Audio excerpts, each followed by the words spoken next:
Hey guys, welcome to Outlaw Edge Blade Works. Good morning. Let's check out my new toy. So my buddy's antique shop, I went in there the other day and they had a price tag on there for 45 bucks for this thing. It's solid brass. It's beautiful. And I'm gonna leave it just the way it is. I'm not gonna mess with it. But this is something that I actually use all the time for straightening trim on cars and doing small aluminum and stainless parts and whatever. And he wanted 45 bucks for it, and I went in there and talked to him, and he says, well, I don't know why it's so expensive. And I ended up getting it for $2. There's about 10 bucks worth of brass in this thing if you recycled it. But anyways, that was one of my new toys. I was really excited about that. And then I was in Harbor Freight the other day, and I grabbed one of these because I use this a lot of times doing body work or metal work on cars when you're building fenders and hoods and whatever.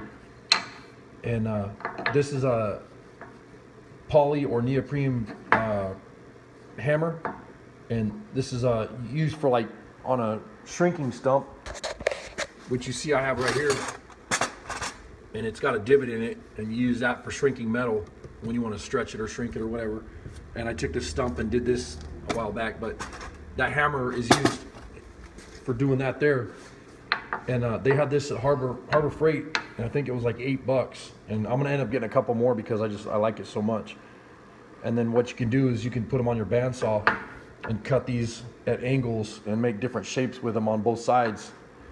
And then you got different style hammers, you know. And for $8, I mean, that's really cheap. And all the other websites that you go to, you know, these are usually like $30 hammers. Like Eastwood, I know they're pretty expensive. They're around 57 bucks for this style hammer, and I've seen them for about 28 on Amazon. And you know, so if you can pick one up for $8 and use it, and it works the same as any other hammer, you can't beat that. It has a really robust handle. One of my only complaints with the thing is the hammer handle is round, and it ends up turning in your hand when you're beating the crap out of a piece of metal, you know. So I'm gonna take and I'll put this on my bandsaw eventually, and I'll square up or make it into an octagon, square up the handle. That way it's not round anymore, and then that way you have a really good purchase on it. And one of the other goofy deals I made, I was working on one of my fenders for my car, and I'll show you some videos of that pretty soon. But this pick end, I had to round this, and I took an old ball peen hammer that I had in my hammer collection, and I made this piece here and this piece here out of just round stock, and it's just solid round stock, and then I rounded it off. And this is really nice for doing, you know, body work or whatever, or metal fabrication. And the end, the way it's rounded like that, you know, and then plus this is bent here, you can really get into angles, and it's nice to do some metal fab with that there.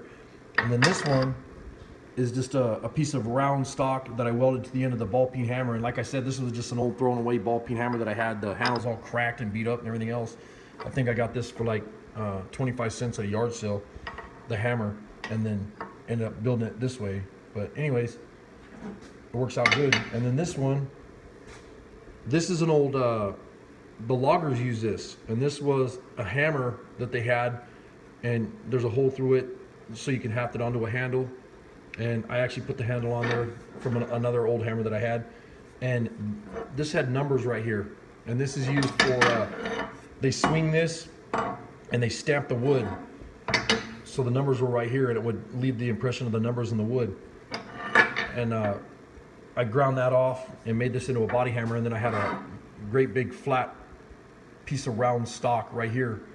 And it works out awesome for doing flat facing, you know, when you're doing body work and using a hammer and dolly and whatever. But anyways, I figured I'd share that with you. Some of my new toys that I made or picked up. I'm a cheapskate, so stuff like this for $2, you know, I'll get that. And anyways, appreciate you guys watching my videos. Thanks.